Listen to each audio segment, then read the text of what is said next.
الحمد للہ رب العالمین والصلاة والسلام علی سید الانبیاء والمرسلین اما بعد فاعوذ باللہ من الشیطان الرجیم بسم اللہ الرحمن الرحیم قال اللہ تبارک و تعالی فی القرآن المجید اہدنا الصراط المستقیم صراط الذین انعمت علیہم صدق اللہ و مولانا العظیم وصدق رسوله النبی الکریم الرؤوف الرحیم ان اللہ وملائکتہ یصلون علی النبی یا ایہا الذین آمنوا صلوا علیہ وسلموا تسلیما اللہم صل علی سیدنا و مولانا محمد وعلی آل سیدنا و مولانا محمد وبارک وسلم وصلی علیہ الصلاة والسلام علیکہ یا سیدی یا رسول اللہ الصلاة والسلام علیکہ یا سیدی یا حبیب اللہ۔ آپ کے سامنے سورہ فاتحہ کی جو آیہ مبارکہ پڑھنے کا شرف حاصل کیا، اس میں اللہ تعالیٰ ارشاد فرماتا ہے اہدنا الصراط المستقیم۔ بندے اللہ کی بارگاہ میں دعا کرتے ہیں یا رب العالمین ہمیں سیدھے راستے پر چلا۔ صراط الذین انعمت علیہم، راستہ ان لوگوں کا جن پر تو نے انعام فرمایا، جن پر تیری رحمت ہوئی، جن کو تو نے رائے راست پہ لایا، جو تیرے دوست ہیں، جو تیرے ولی ہیں، ان لوگوں کے راستے پر ہم کو چلا۔ سیدھے راستے سے مراد کیا ہے؟ بعض مفسرین کرام فرماتے ہیں کہ اس سے مراد اسلام ہے، لیکن حضرت عبداللہ بن عباس رضی اللہ تعالی عنہما بیان فرماتے ہیں ہوا محمد۔ صراط المستقیم سے مراد، سیدھے راستے سے مراد محمد صلی اللہ تعالیٰ علیہ وآلہ وسلم کی ذات ہے۔ تو اس سے پتہ چلا جو آدمی سیدھے راستے پر چلنا چاہتا ہے اسے حضور علیہ الصلوۃ والسلام کے راستے پہ چلنا ہوگا، اور جو حضور علیہ الصلوۃ والسلام کے نقش قدم پہ چلے گا وہی سیدھے راستے پر ہوگا، وہی ہدایت پر ہوگا، وہی صراط مستقیم پر ہوگا۔ غوث اعظم ابو محمد عبد القادر جیلانی رحمۃ اللہ تعالیٰ علیہ الحسنی والحسینی آپ بیان فرماتے ہیں میں حضور علیہ الصلوۃ والسلام کے نقش قدم پہ ہوں۔ حضور علیہ الصلوۃ والسلام جس طرح چلتے تھے، جس طرح اٹھتے تھے، جس طرح بیٹھتے تھے، جس طرح سوتے تھے، میرا ہر عمل حضور علیہ الصلوۃ والسلام کے عمل کے مطابق تھا۔ میرا اٹھنا بیٹھنا حضور علیہ الصلوۃ والسلام کے مطابق، میرا چلنا، میری عبادت کرنا، میرا جاگنا، میرا سونا، لوگوں کے ساتھ معاملات کرنا، خرید و فروخت کرنا، ہر عمل، صبح جاگنے سے لے کر رات کو سونے تک میرا ہر عمل حضور علیہ الصلوۃ والسلام کے عمل کے مطابق تھا۔ اب غوث پاک کی تربیت کس نے کی تھی؟ آپ کے والدین نے جو تربیت کی تھی، تعلیم کے لیے بھیجا، تو یہ بات بتا دی بیٹا جھوٹ نہیں بولنا، جھوٹ گناہوں کی جڑ ہے۔ اب بیٹا جب نکل جاتا ہے، صاحب نے یہ واقعہ سنا ہوا ہوگا، چور وہاں آ جاتے ہیں، غوث پاک سے پوچھتے ہیں کہ اے عبد القادر بتا تیرے پاس کچھ ہے کہ نہیں؟ وہ بتاتے ہیں میرے پاس فلاں اتنے دینار ہیں، وہ تلاشی کرتے ہیں نہیں ملتے، بعد میں وہ خود نکال کے دے دیتے ہیں۔ چور کا سردار جو ہوتا ہے وہ پوچھتا ہے اگر جھوٹ بولتے تو یہ دینار بچ جاتے، لیکن غوث پاک نے فرمایا مجھے میری والدہ نے یہ حکم کیا تھا اگر علم کی برکت حاصل کرنا چاہتے ہو، علم نور ہے، اس برتن میں آتا ہے کہ جو آدمی جھوٹ نہ بولے، اس برتن میں آتا ہے جو برتن صاف ہو، جو کاسا صاف ہو۔ میں نے اپنی والدہ کی اتباع کی ہے، والدہ کی بات مانی ہے، حضور علیہ الصلوۃ والسلام کی بات مانی ہے، میں نے جھوٹ نہیں بولا، اس کی برکت ہوگی۔ پھر اس کی برکت یہ ہوئی وہ چوروں کا جو سردار تھا اس نے کلمہ تو پڑھا ہوا تھا، لیکن پھر غوث پاک کے ہاتھ پر توبہ کر کے پھر جو ہے وہ نیک مسلمان بن گیا۔ اب غوث پاک کی تعلیم و تربیت نیک والدین نے کی تھی۔ آج ہم اپنے بچوں کی تربیت اگر اس طرح کریں، انہیں نماز پہ لگائیں، قرآن کریم پہ لگائیں، انہیں نیک طریقہ بتائیں، انہیں اچھے اخلاق سکھائیں، کردار سکھائیں، جھوٹ سے بچنے کی تلقین کریں، تو ہمارے بیٹے بھی دین اسلام پہ چل سکتے ہیں، حضور علیہ الصلوۃ والسلام کے طریق پہ چل سکتے ہیں۔ پھر غوث پاک رحمۃ اللہ تعالی علیہ فرماتے ہیں ایک ایسا وقت آیا میں فرائض بھی ادا کرتا رہا، نوافل بھی پڑھتا رہا، تہجد بھی ادا کرتا رہا، میں اوابین میں کبھی ترک نہیں کیے، میں نے ہر سنت پہ عمل کیا۔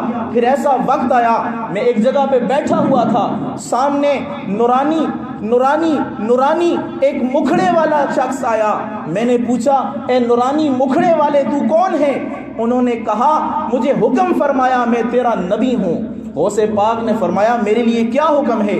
حضور علیہ الصلوۃ والسلام نے فرمایا اے عبد القادر جیلانی تو یہاں پہ واز کیا کر۔ انہوں نے عرض کی یا رسول اللہ میں اجمی ہوں، عراق کا رہنے والا ہوں، عربی نہیں جانتا، فصیح زبان نہیں جانتا، میرے لیے دعا فرمائیں تو میں واز کیا کروں۔ حضور نے پاس بلایا، فرمایا میرے بیٹے قریب ہو جا۔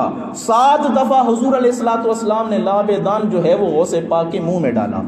پھر وہاں سے چلے آگے، دیکھا مولا کائنات علی المرتضیٰ کرم اللہ تعالی وجہ الکریم بیٹھے ہوئے ہیں۔ انہوں نے بھی کہا واز کیا کر، یہی شکایت کی۔ انہوں نے کہا قریب آؤ، 6 دفعہ لعب دان آپ کے منہ مبارک میں ڈالا۔ انہوں نے عرض کی آپ نے 6 دفعہ کیوں ڈالا؟ انہوں نے کہا اس وجہ سے کہ حضور علیہ الصلوۃ والسلام نے 7 دفعہ ڈالا تھا، میں نے 6 دفعہ ڈالا۔ حضور علیہ الصلوۃ والسلام کا ادب بھی باقی رہے، حضور علیہ الصلوۃ والسلام کی تعظیم بھی باقی رہے۔ پھر غوث پاک ایک ایسا وقت آیا، شیطان آپ کو بہکانے کے لیے ایک بادل کی صورت میں ان کے سر پہ منڈلانے لگا اور کہنے لگا غوث پاک آپ نے اتنی عبادت کر لی ہے، اتنے فرائض ادا کر لیے ہیں، اب آپ کو نماز کی ضرورت نہیں ہے، اب آپ کو زکوٰۃ کی ضرورت نہیں ہے، حج کی ضرورت نہیں ہے، توبہ استغفار کی ضرورت نہیں ہے، قرآن پر عمل کرنے کی ضرورت نہیں ہے۔ جب غوث پاک نے یہ ساری باتیں سنی کہ اب مجھے نماز کی ضرورت نہیں ہے، وہ سمجھ گئے یہ شیطان لعین میرے پاس آ گیا ہے، اب مجھے سیدھے راستے سے گمراہ کرنا چاہتا ہے۔ اب غوث پاک نے کہا حضور علیہ الصلوۃ والسلام کے وہ ایام بھی مجھے یاد ہیں، وہ بیماری کے ایام بھی مجھے یاد ہیں جب حضور علیہ الصلوۃ والسلام کا آخری سٹیج تھا، آخری عمر تھی، اور حضور علیہ الصلوۃ والسلام کو صحابہ کرام دونوں کندھوں پہ اٹھا لیا کرتے تھے، اور حضور علیہ الصلوۃ والسلام جب مسجد میں آیا کرتے تھے پاؤں کی انگلیاں زمین پہ یوں ایسے لگ رہی ہوتی تھیں، اور حضور علیہ الصلوۃ والسلام با جماعت نماز پڑھنے کے لیے آتے تھے۔ آج ہم غوث پاک کے نعرے لگانے والے، غوث اعظم کے مرید، غوث اعظم کے عاشق کبھی ہمیں مسجد میں دکھائی دیے؟ نہیں، صرف زبانی کلامی ہم غوث پاک کے عاشق ہیں۔ ایسے عاشقی غوث پاک کو نہیں چاہیے، ایسے عاشق رسول حضور علیہ الصلوۃ والسلام کو ضرورت نہیں ہے۔ حضور علیہ الصلوۃ والسلام نے فرمایا نماز میری آنکھوں کی ٹھنڈک ہے، جو آدمی 5 دفعہ حضور علیہ الصلوۃ والسلام کی آنکھوں کو ٹھنڈک نہیں پہنچائے گا وہ کامل ایمان والا کیسا ہوگا؟ جو حضور علیہ الصلوۃ والسلام پہ درود پڑھنے کے لیے اس کے پاس وقت نہیں ہے، قرآن کریم کھولنے کے لیے اس کے پاس وقت نہیں ہے۔ آج ہم نے صرف قرآن کریم کو پڑھنے کے لیے، یا اس کو صرف پڑھنا ہے تو صرف مردوں کو بخشانے کے لیے ہی رکھ لیا ہے۔ ایسا نہیں چلے گا۔ اگر اس کو پڑھنا ہے سمجھ کے پڑھیں، کسی عالم کے پاس بیٹھیں، اپنی مسجد کے امام کے پاس بیٹھیں، قرآن کریم کو سمجھیں اللہ تعالی ہمیں کیا حکم دیتا ہے، اللہ تعالی ہمیں اس میں کیا رہنمائی کرتا ہے، کون سے کام کرنے والے ہیں، کن کاموں سے بچنا ہے، کن کاموں سے اجتناب کرنا ہے۔ اگر ہدایت حاصل کرنی ہے، سیدھے راستے پہ چلنا ہے، جنت میں داخل ہونا ہے تو مصطفیٰ کا دامن پکڑ لو، قرآن کا دامن پکڑ لو، دنیا میں بھی کامیاب ہو جاؤ گے، آخرت میں بھی کامیاب ہو جاؤ گے۔ غوث اعظم کا یہی راستہ تھا، حضور علیہ الصلوۃ والسلام نے یہی فرمایا جو غوث پاک کے راستے پہ چلیں گے، جو غوث پاک کے راستے پہ چلیں گے، اللہ کے نیک راستوں پہ چلیں گے، وہی کامیاب اور کامران ہوں گے۔ سورہ فاتح کی یہ ابتدائی آیات جو ہم ہر وقت ہر نماز میں پڑھتے ہیں، ہر رکعت میں پڑھتے ہیں، پڑھ تو لیتے ہیں، الفاظ تو دہرا لیتے ہیں، لیکن ان کا معنی نہیں سمجھتے۔ اگر ہم معنی سمجھتے ہوتے نیک بن جاتے، معنی سمجھتے ہوتے نیک لوگوں کے راستے پہ لگ جاتے، جس طرح وہ جھوٹوں سے بچتے رہے، جس طرح وہ جھوٹ بولنے سے بچتے رہے، کذب سے بچتے رہے، کسی کے ساتھ برا برتاؤ کرنے سے بچتے رہے، جھوٹ چغلخوری اور دوسروں کا حق مارنے سے بچتے رہے، ہم بھی اگر اس طرح بن جائیں تو ہم بھی اللہ کے محبوب بن جائیں۔ آج 11ویں شریف کا جو مقصد تھا، اگر اس کو حاصل کرنا چاہتے ہو، باطنی خوراک تو سب کھا لیتے ہیں، لیکن جو روحانی خوراک ہے وہ کیا ہے؟ وہ نماز ہے۔ اگر نماز ہم صحیح طریقے سے پڑھتے رہیں تو یہ نماز ہمیں اس دنیا میں بھی کامیاب کرے گی، کل قیامت کے دن بھی ہمیں کامیاب کرے گی۔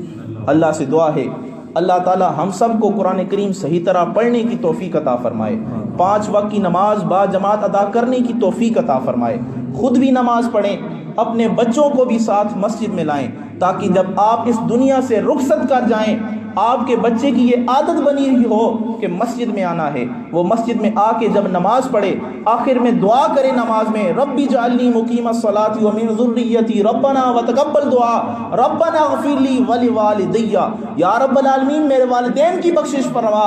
اللہ تعالیٰ کو حیا آئے گی کہ اس کا بیٹا زمین پہ بیٹھ کر اپنے والد کی بخشش کی دعا کر رہا ہے اور میں اسے قبر میں عذاب دوں؟